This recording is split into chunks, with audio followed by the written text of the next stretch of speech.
వారికైన ప్రధాన యాజకుడై ప్రభు ఏలుబడిని ఎవరు అంగీకరిస్తారో వారికైన ప్రధాన యాజకుడై ఉంటాడు. యోహాను సువార్త, యోహాను మొదటి పత్రిక, మొదటి అధ్యాయం. నన్ను మీరు అలా చేయకూడదు, ఇంక మా టైం, మీ టైం అయిపోయింది. యోహాను మొదటి పత్రిక మొదటి అధ్యాయం 8వ వచనంలో నుండి 7 నుంచి చదువుతాం. అయితే ఆయన వెలుగులోనున్న ప్రకారము మనమును వెలుగులో నడిచిన ఎడల మనము అన్యోన్య సహవాసము గలవారమై ఉందుము. అప్పుడు ఆయన కుమారుడైన యేసు రక్తము ప్రతి పాపము నుండి మనలను పవిత్రులుగా చేయును. అలాగూ పవిత్రపరచబడుతున్నటువంటి మనుషులు సార్దీసులో ఉన్నారు. అంటే అర్థం ఏంటి? తమ వస్త్రమును కాపాడుకున్న వారు కొందరు మీలో ఉన్నారు. ఎలా కాపాడుకుంటున్నారు అంటే దేవునితో వారికి సహవాసం, the right relationship with God, దేవునితో అన్యోన్యమైనటువంటి సహవాసం. దేవునితో అన్యోన్యమైన సహవాసం అని అంటే సహోదరులతో అన్యోన్యమైన సహవాసం. వారు వెలుగు సంబంధులుగా వెలుగులో నడుస్తూ ఉన్నారు. యోహాను సువార్త, ఇదే యోహాను మొదటి పత్రిక 2వ అధ్యాయం 8వ వచనంలో నుండి, మరియు క్రొత్త ఆజ్ఞను మీకు వ్రాయుచున్నాను, చీకటి గతించుచున్నది, సత్యమైన వెలుగు ఇప్పుడు ప్రకాశించుచున్నది గనుక అది ఆయన యందును మీ యందును సత్యమే. ఇద్దరిలోనూ సత్యమే, ఇద్దరిలోనూ వెలుగు. దేవునిలో ఆయన ప్రజల్లోనూ వెలుగు, ఆయనలో ఉన్న సత్యం ఆయన ప్రజల్లో ఉంది. ఉన్నప్పుడు ఎలాంటి ప్రవర్తన బయటపడుతుంది? 9వ వచనం, వెలుగులో ఉన్నానని చెప్పుకొనుచు తన సహోదరుని ద్వేషించువాడు ఇప్పటి వరకు చీకటిలోనే ఉన్నాడు. కాబట్టి సార్దీసులో ఉన్నవారు తమను తాము ఎలాగా కాపాడుకుంటున్నారు, తమ వస్త్రాలను ఎలా కాపాడుకుంటున్నారు అని అంటే ఒక సంగతి వాళ్ళు బాగా ప్రాక్టీస్ చేస్తున్నారు. క్రీస్తు ప్రభు వారిని పవిత్రపరచడానికి ఆసక్తి చూపే విధంగా వారి ప్రవర్తన ఉంది. వీళ్ళు కడగాలి, నా రక్తం చేత కడగాలి, పవిత్రం చేయాలి అన్నట్టు వాళ్ళ ప్రవర్తన ఉంది. ఎలాగుందనంటే వారు దేవునితో పాటు వెలుగులో నడుస్తున్నారు. దేవునికి వారికి మధ్యలో అన్యోన్యమైన సహవాసం, సహోదరులతో అన్యోన్యమైన సహవాసం. ఇలాగూ వారి ముఖము దేవుని వైపు తిప్పి దేవునితో అన్యోన్యమైన సహవాసం కలిగి నడవటానికి ఇష్టపడుతున్న జనం కొంతమంది ఉన్నారు. ఎక్కడ? సార్దీస్. ఇది ప్రభు వారికి ఇచ్చినటువంటి ప్రశంస. కొందరు ఉన్నారు తమ వస్త్రములను అపవిత్రపరుచుకున్న వారు కొందరు ఉన్నారు. ప్రాముఖ్యమైన సంగతి ఏంటంటే దేవునితో అన్యోన్యమైన సహవాసం కలిగినటువంటి వారు తన శరీరాన్ని కాపాడుకుంటారు. అపవిత్రత అంటకుండా కాపాడుకుంటారు. మనం ఉదయం నుంచి మాట్లాడుతున్నాం. బ్రతికిన వాళ్ళు తమ శరీర అవయవాలను నీతికి సాధనాలుగా దేవునికి అప్పగించారు. ఈ నీతికి సాధనాలుగా దేవునికి అప్పగిస్తే అపవిత్రతకు పరుగులు పెడతారా? పరుగులు. అప్పుడు ఈ ఘటం కాపాడబడుతూ ఉంటుంది. అవునండి. చదువుతాం ఈ సంగతిని మనం. మొదటి తెస్సలోనికీ పత్రిక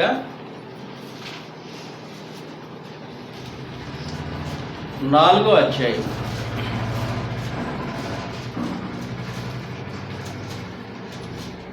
4-5 వచనాల్లో, మీలో ప్రతి వాడును దేవుని ఎరుగని అన్యజనుల వలె కామాభిలాష యందు కాక పరిశుద్ధత యందును ఘనత యందును తన ఘటమును ఎట్లు కాపాడుకొనవలెనో అది ఎరుగి ఉంటే దేవుని చిత్తము. కాబట్టి తమ తమ ఘటములను అపవిత్రత నుండి కాపాడుకోవడం ఎరిగిన మనుషులు ఉన్నారు. ఎక్కడ? సార్దీస్. అది దేవుని చిత్తము వాస్తవానికి. కానీ కొంతమంది అలాగ దేవుని చిత్త ప్రకారము తమ వస్త్రమును అపవిత్రపరచుకోకుండా, అంటే తమ ఘటములకు దేహాలకు పాపం పట్టకుండా, ఈ లోకమాలిన్యం తమ జీవితాలకు అంటుకోకుండా తమను తాము కాపాడుకుంటూ భద్రం చేసుకుంటూ, ప్రత్యేకించి ప్రభువైన యేసు తన రక్తం చేత వాళ్ళని కడిగేటట్లుగా వారి యొక్క ప్రవర్తన దేవుని ఎదుట కనపరుస్తూ ఉన్నారు. ప్రభు కనుగొన్నాడు వాళ్ళని. కొందరున్నారు ప్రత్యేకించి పరిశుద్ధంగా జీవించే వాళ్ళు, కొందరున్నారు అన్న తర్వాత వీళ్ళు అర్హులండి. అలా ప్రత్యేకంగా జీవించే వాళ్ళు అర్హులు. దేనికి అర్హులు? చదువుతామ సంగతిని 4వ వచనాన్ని మరలా. ప్రకటన గ్రంథం 3వ అధ్యాయం 4వ వచనం. అయితే తమ వస్త్రములను అపవిత్రపరచుకొనని కొందరు, తమ వస్త్రములను అపవిత్రపరచుకొనని కొందరు సార్దీసులో నీ యొద్ద ఉన్నారు. సార్దీసులో నీ యొద్ద ఉన్నారు. వారు అర్హులు కనుక, వారి అర్హులు కనుక. అర్హులు అంటే వాళ్ళు అర్హులు. ఎందుకు అర్హులు? ఎందుకు అర్హులు అంటే ఆయన ఏమంటున్నారు? చదువుదాం సార్. వారు అర్హులు కనుక తెల్లని వస్త్రములు ధరించుకొని, తెల్లని వస్త్రములు ధరించుకొని నాతో కూడా సంచరించెదరు. అదిగోండి, దానికి అర్హులు. తెల్లని వస్త్రం ధరించుకోవటానికి అర్హులు. అంత మాత్రమే కాదు, నాతో సంచరించడానికి అర్హులు. అర్హత లేకుండా ప్రభువును వెంబడించలేమన్నమాట. మన వస్త్రాన్ని కాపాడుకోకుండా ప్రభువును వెంబడించడం సాధ్యం కాదనమాట. డిస్క్వాలిఫై చేసేస్తాడు. ఎలా పడితే అలా బతికేసి నేను ప్రభువుని వెంబడిస్తాను, నువ్వు వద్దు, రావద్దు అంటే. ప్రభు అన్నారు, నా గొర్రెలు నా స్వరం వింటాయి, విని ఏం చేస్తాయి? నేను ఎక్కడికి వెళ్తాను అక్కడికల్లా నన్ను వెంబడిస్తాయి. మరి తమ వస్త్రములు అపవిత్రపరుచుకుంటే వెంబడించనిస్తాడా? అర్హులైన వారిని ఆయన తనతో సంచారం చేయడానికి తీసుకోండి. ప్రాముఖ్యమైనటువంటి సంగతి. ప్రాముఖ్యమైనటువంటి 14వ అధ్యాయం ప్రకటన గ్రంథంలో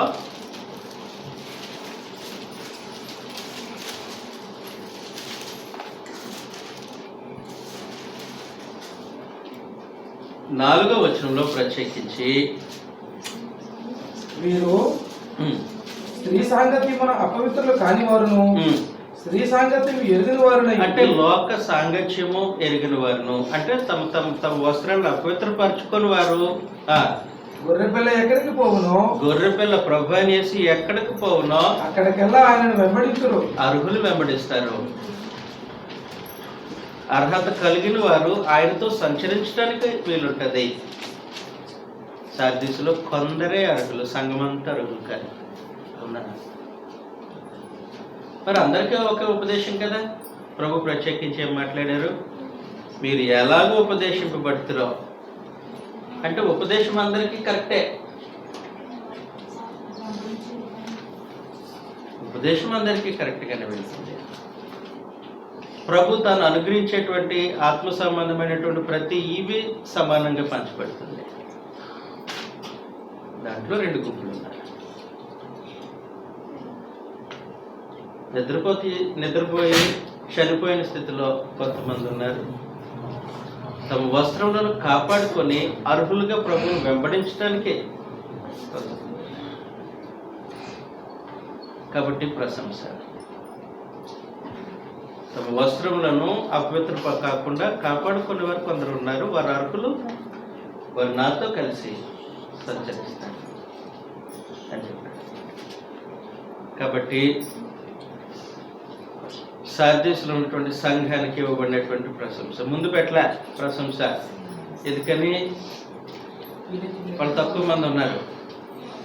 నిద్రపోయే వాళ్ళు ఎక్కువ మంది ఉన్నారు. కాబట్టి ప్రశంస ముందు పెట్టకుండా లోపాలు హెచ్చరికలు ముందు పెట్టి తర్వాత ప్రశంసలతో వారికి సందేశాన్ని ఇస్తూ ఉన్నారు. 5వ వచనంలో జయించువాడు అలాగున తెల్లని వస్త్రములు ధరించుకొను, అలాగూ తెల్లని వస్త్రములు ధరించుకొని జీవగ్రంథముల నుండి చాలే 4వ వచనం చివరిలో ఉన్న సంగతినే కంటిన్యూ చేస్తూ 5వ వచనంలో ఈ మాట ప్రస్తావించారు. అయితే అర్హులు గనక తెల్లని వస్త్రములు ధరించుకొని నాతో సంచరిస్తారు అన్నారు. జాగ్రత్త గుర్తుపెట్టుకుందాం. క్రీస్తు ప్రభు ప్రధాన యాజకత్వాన్ని అనుభవించడానికి అర్హత కావాలి. ఎవరికి? క్రీస్తు సంఘానికి అర్హత కావాలి. క్రీస్తు ప్రభు సంఘంలో ఉన్న వ్యక్తులకు అర్హత కావాలి. ఎవరికి పడితే వాళ్ళకి తెల్లని వస్త్రం వేయరు. అర్హులైన వారికి వేస్తారు, తెల్లని వస్త్రం ధరించుకుంటారు, వాళ్ళు మాత్రమే సంచరిస్తారు. తెల్లని వస్త్రము ప్రభు అయిన యేసు యొక్క ప్రధాన యాజకత్వానికి నోచుకున్న జీవితం అది.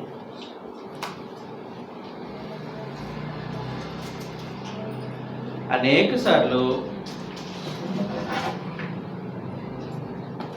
దైవజనులు జి దేవదానం గారు ప్రస్తావించిన సంగతి ఇది. ప్రభు అయిన యేసు యొక్క రక్తము పందులను కడగటానికి కాదు.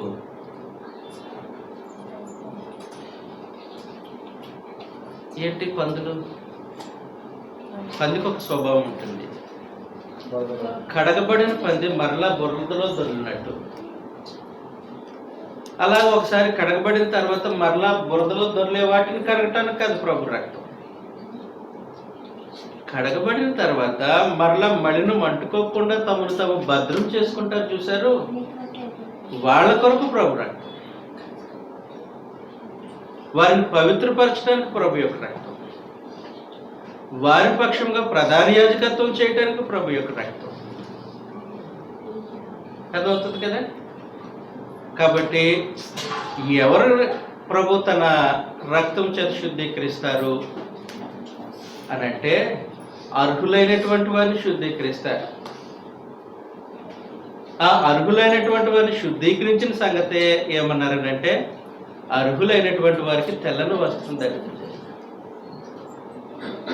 తెల్లని వస్త్రం అని అంటే 7వ అధ్యాయం. ఒక పేజీ తిప్పితే సరిపోదు, 2 పేజీలు తిప్పాలి. 7వ అధ్యాయం 14వ వచనం. అందుకు నేను అయ్యా నీకే తెలియననగా ఇలాగ నాతో చెప్పాను, ఈ తెల్లని వస్త్రములు ధరించుకున్న వారు ఎవరు అని ఆయన ప్రశ్న వేశారు యోహాన్ గారు. అప్పుడు ఆ ప్రశ్నకు జవాబు నీకే తెలియను అన్నప్పుడు సమాధానం చెప్తున్నారు. వీరు మహాశ్రమల నుండి వచ్చిన వారు గొర్రెపిల్ల రక్తములో తమ వస్త్రములను ఉతుకుకొని వాటిని తెలుపు చేసుకున్నారు. కాబట్టి తెల్లని వస్త్రము గొర్రెపిల్ల యొక్క రక్తంలో తమను తాము శుద్ధి చేసుకున్నవారు.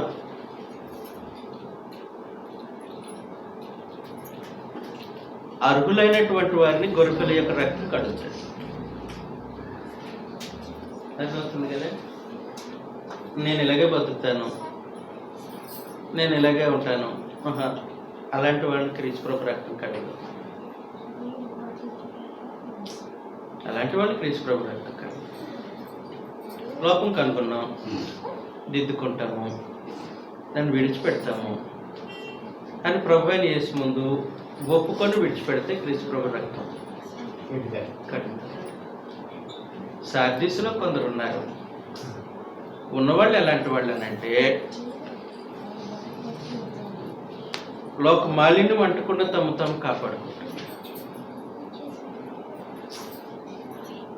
అంటే సమస్యలు లేవని కాదు,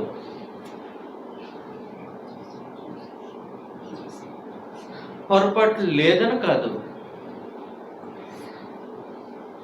పొరపాటు కనుగొనగానే ఉపదేశ ప్రకారము దిద్దుకొని క్రీస్తు ప్రభు యొక్క ప్రధాన యాజకత్వం చేత ఆయన రక్తంతో కడగబడే జీవితాన్ని ఆయన ఎదుట ప్రదర్శించి కొనసాగుతారు. అలాంటి వారు ఉన్నారు. సాక్షిస్తారు. అర్థమవుతుంది కదండి. తెల్లని వస్త్రం అని అంటే మళ్ళీ ఏమనుకోవద్దు. తెల్లని వస్త్రం ధరించుకోవడం అని అంటే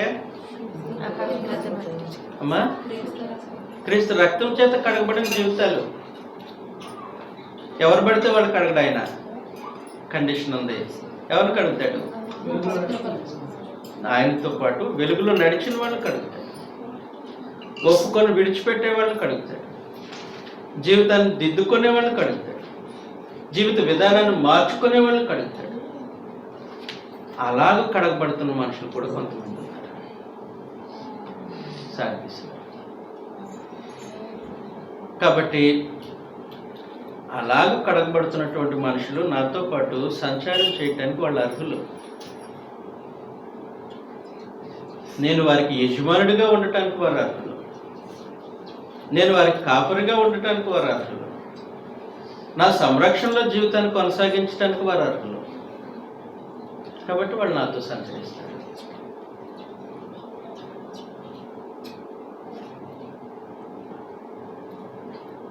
ఇద్దరు కాపర్లు ఉన్నారు. 2 మందలు కలిసిపోయాయి. రోడ్డు మీద నడిచాయి. 4 రోడ్లు జంక్షన్ వచ్చింది. ఈ కాపరి ఎటు వెళ్ళిపోయాడు, గొర్రెల కాపరి. ఈ కాపరి ఎటు వెళ్ళిపోయాడు.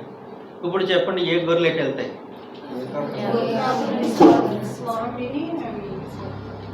వెళ్ళిపోతాయి. మంద ఒక 100 గొర్రెలు కలిసి నడిచినా సరే 50 ఎటు వెళ్తాయి, 50 ఎటు వెళ్తాయి. అర్థమవుతుంది కదా. అలాగూ ఈ 50 గొర్రెలు ఇటు వెళ్ళినవి ఈ యజమానుని వెంబడించడానికి అర్హత కలిగిన గొర్రెలు.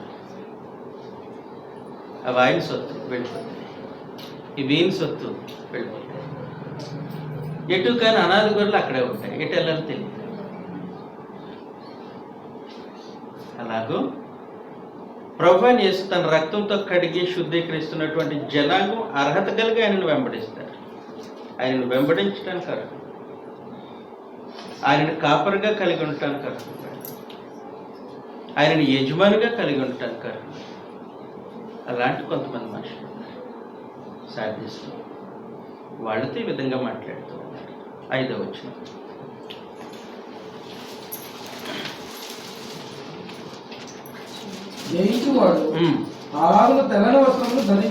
అదిగోండి, తెల్లని వస్త్రం ధరించుకోవడం అంటే క్రీస్తు ప్రభు యొక్క రక్తంలో శుద్ధీకరించిన జీవిత అనుభవంలో నడుస్తూ చివరికి ఎక్కడికి వెళ్ళిపోతాడు? జీవగ్రంథంలో నుండి అతని పేరు ఎంత మాత్రమును తుడిపి పెట్టక నా తండ్రి ఎదుటను ఆయన దూతల ఎదుటను అతని పేరు ఒప్పుకుందును. అది సంగతి. ఎవరైతే క్రీస్తు ప్రభు యొక్క ప్రధాన యాజకత్వానికి నోచుకున్న జీవిత అనుభవాన్ని కొనసాగిస్తారో, ఆయన రక్తము ఎవరిని శుద్ధీకరించడానికి ఇష్టపడతారు ప్రభు తన రక్తం చేత, వాళ్ళ పేరు జీవ గ్రంథంలో నుంచి తుడిపివేయబడవు.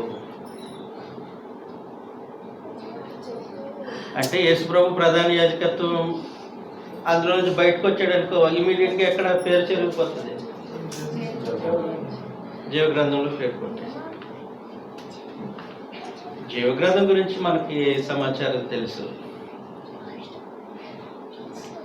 అది నీతిమంతులు పట్టి వాస్తవానికి దేవుడు ఎవరిని తన కృపలో నీతిమంతులుగా తీరుస్తారో, తన కృపను బట్టి ఎవరిని నీతిమంతులుగా పరమదేవుడు చూస్తారో వాళ్ళ పేరు జీవగ్రంథంలో ఉంటుంది.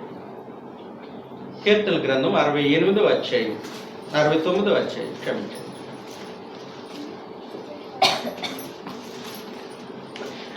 69వ అధ్యాయం 28వ వచనంలో జీవగ్రంథములో నుండి వారి పేరును తుడిపి పెట్టుము. కొంతమంది భక్తిహీనుల గురించి సంగతి అది. నీతిమంతుల పట్టిలో వారి పేర్లు రాయకుము. కాదు, జీవగ్రంథం అంటే నీతిమంతులు పట్టి. దేవుడు ఎవరున్న తన కృపలో నీతిమంతులుగా చూస్తున్నారో వారి పేరు జీవగ్రంథంలో ఉంటాయి. కంప్లీట్గా ఆయన కంట్రోల్లో ఉంటుంది. కంప్లీట్గా ఆయన కంట్రోల్లో ఉంటుంది. ఒకసారి మోషే అన్నాడు, ఆ పేరు తీసేయండి, నా పేరు నీ జీవ గ్రంథం నుండి దాన్ని తీసేయి అన్నాడు. ఏయ్, నువ్వు నాకు చెప్పాల్సిన లేదు, ఎవరి పేరు ఉంచాలో ఎవరి పేరు తీసేయాలో నాకు తెలుసు, బీ ఇన్ యువర్ లిమిట్స్ అన్నట్టు వార్నింగ్ ఇచ్చేశారు. నిర్గమకాండం 32వ అధ్యాయం 32, 33 వచనాల్లో, నిర్గమకాండం 32వ అధ్యాయం 32, 33 వచనాలు.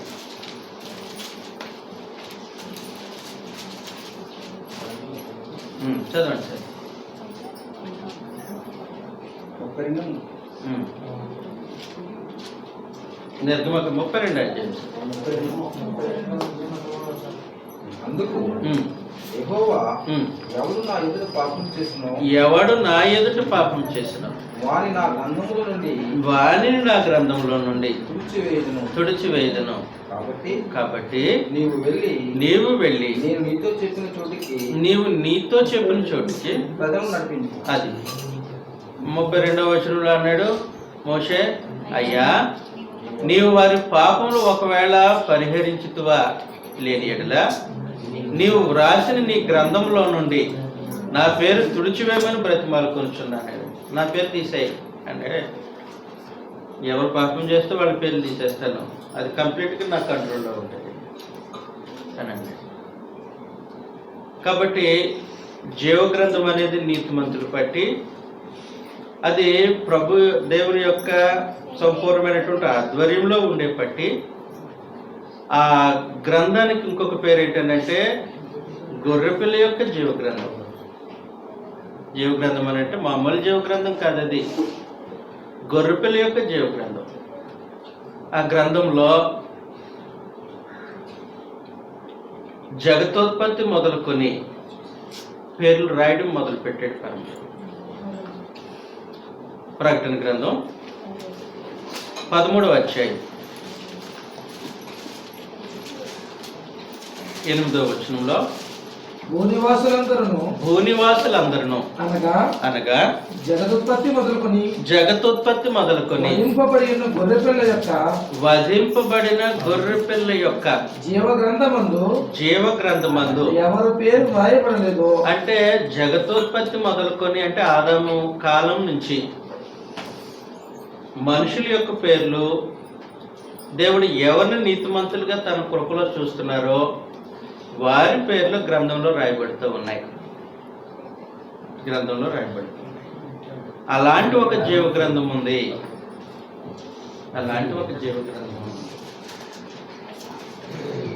ఆ జీవ గ్రంథంలో పేరు లేకపోతే చాలా భయంకరమైన పరిస్థితి అండి. చదువుతాం ఈ సంగతిని కూడా. 20వ అధ్యాయం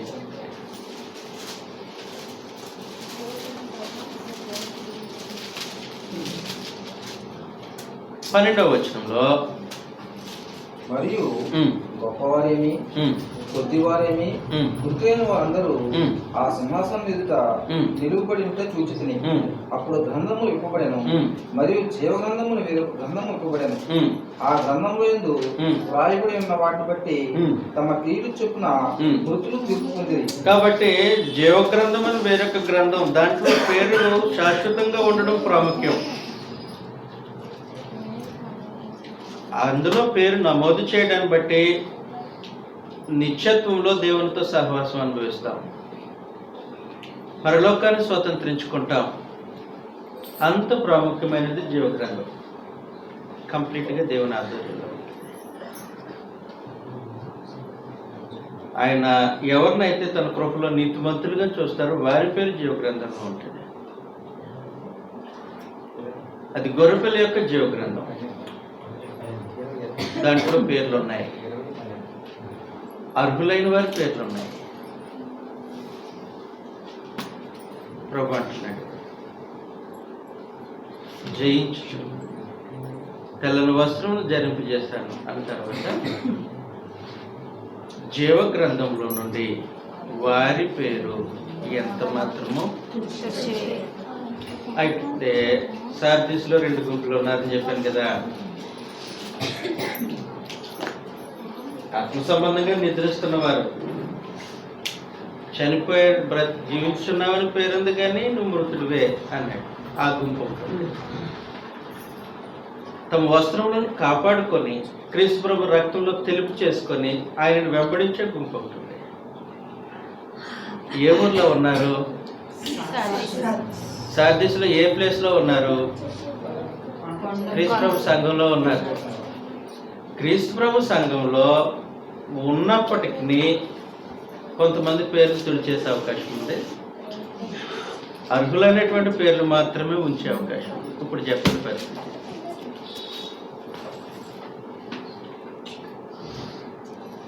ఇప్పుడు చెప్పండి. క్రీస్తు ప్రభు సంఘ సభ్యుడైనంత మాత్రాన జీవగ్రంథంలో పేరు చెరపబడకుండా ఉంటేనే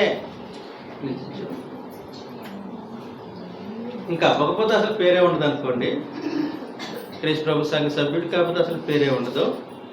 క్రీస్తు ప్రభు సంఘ సభ్యుడు అయిన తర్వాత జీవగ్రంథంలో పేరు నమోదు చేయబడుతుంది. అది గొర్రెపిల్ల యొక్క జీవగ్రంథం. ఆ పక్కనే ఎరేజర్ ఉంటుంది. ఆ ఎరేజర్తో తుడిపి పెట్టబడకుండా ఉండడం అనేది మన జీవితం మీద ఆధారపడి క్రీస్తు ప్రభువును, ఆయన ప్రధాన యాజకత్వాన్ని, ఆయన ఏలుబడిని అంగీకరించిన జీవిత విధానం పైన ఆధారపడి ఆయన రక్తం చేత మనలను ఆయన పవిత్రపరిచిన విధానాన్ని బట్టి ఆధారపడి అర్థమవుతుంది కదా. కాబట్టి సార్దీసులో కొందరు ఉన్నారు, తమ వస్త్రములు తెలుపు చేసుకున్నవారు, వారి పేరు జీవగ్రంథంలో నుండి ఎంత మాత్రమూ తుడిచిపెట్టను అన్నాడు. అసలు వాస్తవానికే మోషే అడిగాడు, తుడిచే నా పేరు లైక్ నేను తొడగను అని అన్నాడు. అంటే జీవగ్రంథంలో పేరు తుడిచిపెట్టే అధికారం ఇద్దరికి ఉంది. తండ్రి దేవుడు పేరు తుడిచిపెట్టే అధికారం ఇంకెవరికి ఉంది? తన స్వరక్తం ఇచ్చి సంపాదించిన తర్వాత రాయబడింది. ఆయన జనాంగంగా ప్రభు గుర్తించినంతసేపు పేరుంటుంది. ప్రభు ఇతడు నా జనాంగం కాదు అని నిర్ధారణకు వస్తే తుడిచేసేసి దేనిపై ఆధారపడి ఉంటుంది? క్రీస్తు ప్రభు యొక్క ప్రధాన యాజకత్వం మనకు వర్తిస్తుందా లేదా అనే జీవిత విధానం మీద ఆధారపడి ఎవరికైనా ప్రధాన యాజకుడే ఉంటాడు? ఆయన ఏలుబడి కింద ఉన్న వాళ్ళకి ఆయన ప్రధాన యాజకుడు. ఆయన ఒకేసారి ఆయన డ్యూటీలు చేస్తారు. రాజై ప్రధాన యాజకుడు, రాజుగా ఉన్నవాళ్ళకైనా ప్రధాన యాజకుడు. నాకు నీ అధికారం వద్దు, నీ ప్రధాన యాజకత్వం కాదు, కుదిరే పరిస్థితి. నీ ఏలుబడి నాకు వద్దు, నువ్వు చెప్పినట్లు నేను చేయను, కానీ నీ ప్రధాన యాజకత్వం కావాలి, కుదరదు. నీ ఆజ్ఞను అనుసరించి నడవను, కానీ నీ ప్రధాన యాజకత్వం కావాలి, కుదిరే పని కాదు.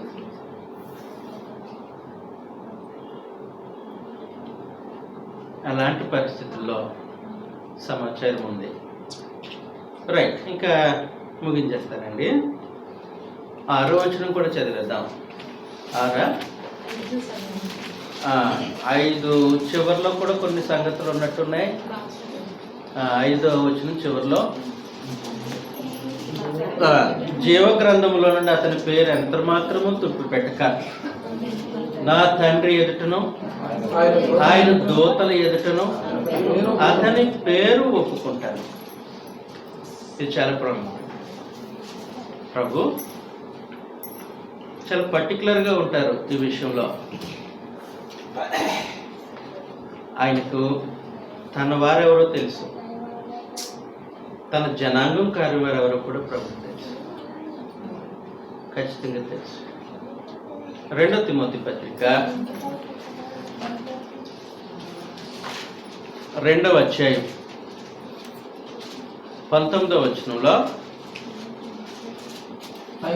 ఆయనను దేవుని యొక్క స్థిరమైన పునాది దేవుని యొక్క స్థిరమైన పునాది నిలకడగా ఉన్నది. ప్రభువు తన వారిని ఎరుగును. తన వారెవరో ప్రభుకు తెలుసు. తన వారెవరో ప్రభుకు తెలుసు. అందుకే మత్తయి సువార్త 7 మనం అనేకసార్లు చదివినట్టు, ప్రభువా నీ నామం ఇది చేయలేదా, దయ్యములు వెళ్ళగొట్టలేదా, నీ నామం ప్రవచించలేదా, నీ నామం అద్భుతములు చేయలేదా అంటే, నా వాళ్ళు ఎవరో నాకు తెలుసులే, అక్రమం చేయవారులేరా, నా ఎదురు నుండి తొలగిపో, నేను మిమ్మల్ని ఎరగను అని. ఇంకొంతమంది అన్నారు, ఆ రోజు మా ఊర్లో నువ్వు ప్రసంగం చేస్తుంటే మేము ఆ మీటింగ్లో ఉన్నాం అన్నారు. ఎవరితో? ప్రభు. నేను మిమ్మల్ని చూడలేదు అనేసి. శరీరధారికి భూమి మీద ఉన్నప్పుడు ఆయన ఊర్లో ఆయన ప్రసంగం చేస్తుంటే వినుడి గుంపులో వీళ్ళు ఉన్నారు. మీరు ఆ రోజు మా ఊరు వచ్చారు కదా, మా వీధిలో మీరు ప్రకటించారు కదా అంటే, ప్రభు నేను మిమ్మల్ని ఎరగను, మిమ్మల్ని చూడలేదు. అంత పర్టికులర్గా ఉంటారు ప్రభు. ఎవరిని పడితే వాళ్ళని తన జనాంగం అనుకొని మురిసిపోడు ఆయన. రాజకీయ నాయకులకు అలవాటు ఉంటుంది, జనం కావాలి. ప్రభు యేసుకు జనంతో పని లేదు, ఆయనకు తన వారితో పని. తన వారికి కాని వారితో ఆయన సంబంధం పెట్టుకోడు. ప్రత్యేకించి ఒకసారి యోహాను సువార్త 6వ అధ్యాయంలో సంగతి. ప్రభు యేసు గలిలీ సముద్ర తీర ప్రాంతంలో అటువైపు కపెర్నహూములో ఉన్నాడని తెలిసి చాలా మంది జన సమూహం, ఇంచుమించుగా 5,000 పైచీలిక ఆయన ఉన్న స్థలానికి వచ్చారు. ప్రభు వారికి ఉపదేశం చేస్తూ ఉన్నారు. ఖండితమైన ఉపదేశం, అది కఠినమైన ఉపదేశం చేసేసి, కఠినమైన ఉపదేశం చేసేస్తే అందరూ లేచి వెళ్ళిపోయారు. 5,000 మంది లేచి వెళ్ళిపోయారు. శిష్యులు మాత్రమే ఉన్నారు. అక్కడ అలా శిష్యులు ఒక 70 మంది. మీరు కూడా వెళ్ళిపోవాలనుకుంటే వెళ్ళిపోండి, మీరు కూడా వెళ్ళిపోగలుగుతున్నారా అని. కాబట్టి ప్రభుకి మనుషుల సంఖ్య కాదు ప్రాముఖ్యం, తన వారిగా ఆయన గుర్తించిన వ్యక్తులు ప్రాముఖ్యం. తన వారికి ప్రభు గుర్తించాలి, అది క్షేమం. నన్ను నిన్ను మనలందరినీ ప్రభు వీళ్ళు నా జనము అని గుర్తించాలి, వీళ్ళు నా సొత్తు అని గుర్తించాలి, వీళ్ళు నా సంపద అని గుర్తించాలి, నా రక్తంతో కొన్న మనుషులు వీళ్ళు అని గుర్తించాలి, వీళ్ళు నా రక్తంతో కడుగుతాను అని మనసానికి కలగాలి. అప్పుడు మనము ఆయన జనాంగంగా ఆయన దృష్టిలో గుర్తింపబడతాం. ఈ గుర్తింపు కేవలం భూమి మీదకే పరిమితం కాదు. ప్రభు తన జనాంగంగా గుర్తించే ఈ గుర్తింపు కేవలము ఈ భూమి వాతావరణానికి మాత్రమే పరిమితం కాదు. ఇలా గుర్తించిన తర్వాత ఆయన దేవుని ఎదుట, ఆయన దూతల ఎదుట, ఈయన నా సొత్తు, ప్రతి ఇండివిజువల్ని నా సొత్తు, నా జనాంగం అని చెప్పటానికి ప్రభు ఇష్టపడుతున్నాడు. అర్థమవుతుంది కదా? రాజమండ్రి కొత్తమూరులో ఉన్న సంఘమంతా నా వాళ్ళు అనరాయన అంటే బాగుంది. ఆ సంఘంలో వ్యక్తులు పాయింట్అవుట్ చేసి వీళ్ళు నా వాళ్ళు, వారిని అంటే ఎక్కువ గుంపు అయిపోతున్నాం. పర్టికులర్గా ఆ వచనం చివరిలో ఏముందంటే 5వ వచనం చివరిలో, అతనిని ఒప్పుకొందును ఉందండి. చదివేసండి ఒకసారి, ఇబ్బంది ఏముంది. నా తండ్రి ఎదుట ఆయన దూతల ఎదుటను అతని పేరు ఒప్పుకొంచుకుంటాను. నా తండ్రి ఎదుటను ఆయన దూతల ఎదుటను అతని పేరు ఒప్పుకుంటాను. కాబట్టి సార్దీస్లో ఉన్నటువంటి సంఘానికి ప్రభు ఇచ్చినటువంటి ఆయన ఇవ్వడానికి ఉద్దేశించినటువంటి బహుమానం. మత్తయి సువార్త 10వ అధ్యాయం 32వ వచనంలో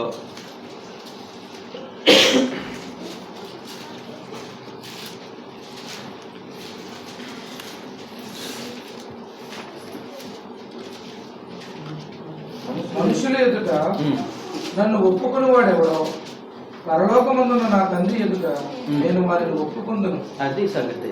మనుషుల ఎదుట నన్ను ఒప్పుకున్నవాడు ఎవడో. ఒప్పుకోవడం అంటే అది వన్ టైం యాక్షనా,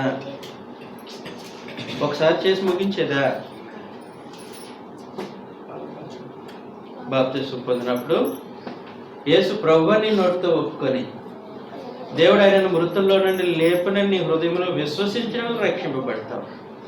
యేసు దేవుని కుమారుడని ఒప్పుకున్నాం, ప్రభుని ఒప్పుకున్నాం. ఒకసారికి ఎన్న పరిమితం అది? ఒకసారిగా ఒప్పుకున్న సంగతిని చివరి వరకు కొనసాగిస్తే, ఆయన మన ప్రభువులాగా మనం జీవిస్తే, ఆయన దేవుని కుమారుడు కాబట్టి ఆయన ఏలుబడి కింద మన జీవితాన్ని కొనసాగిస్తే, అది మనుషులు ఎదుట ఒప్పుకున్న సంగతి. కుటుంబ సభ్యులు ఎదుట ఒప్పుకున్నావు, నేను నా ప్రభు సంబంధిని అన్నాడు. ఎలా ఒప్పుకున్నావు? జీవిత విధానంలో ఒప్పుకున్నావు, ఆఫీస్లో ఒప్పుకున్నావు, నువ్వు పనిచేసే స్థలంలో ఒప్పుకున్నావు, ఈ బంధువర్గం ఎదుట ఒప్పుకున్నావు, నీతో పాటు ఎంతమంది అయితే సహవాస బాంధవ్యం కలిగిన వారందరూ ఎదుట ఒప్పుకున్నావు. ఒప్పుకోవడం అంటే యేసుక్రీస్తు నా ప్రభు కేవలం నోటితో చెప్పడం కాదు, ఆయన ఆజ్ఞలు అనుసరించి ప్రవర్తించడం అందరి ఎదుట అన్ని సమయాల్లో. అది మనుషులు ఎదుట ఒప్పుకోవడం. అలా ఒప్పుకుంటే ఎవరి దగ్గర ఒప్పుకుంటానన్నాడు? ఆయన దూతలు ఎదుట ఒప్పుకుంటాడు. అర్థమవుతుంది కదా? కాబట్టి ఖచ్చితంగా ప్రభుకి పట్టింపు ఉంది. ఏంటనంటే తన వారెవరో, తన వారు కాని వారెవరో ఆయన ఖచ్చితంగా గుర్తిస్తాడు. తన వారిని మాత్రమే ఒప్పుకుంటాడు.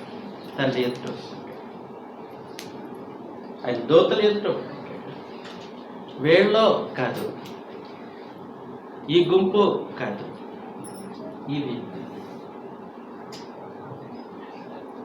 ఇండివిజువల్, వ్యక్తిగతంగా ప్రభు గుర్తించుకో.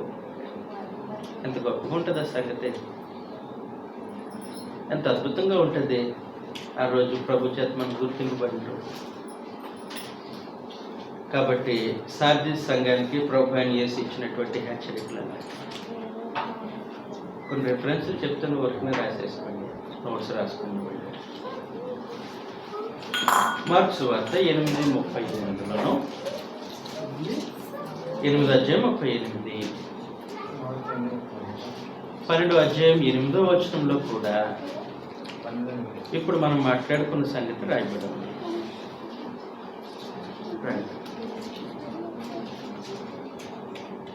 లూకా సువార్త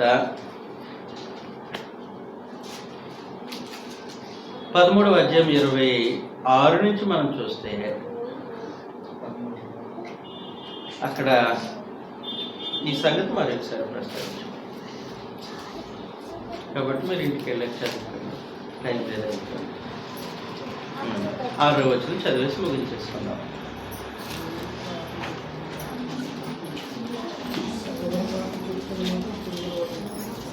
ప్రకటన గ్రంథం 3వ అధ్యాయం 6వ వచనం.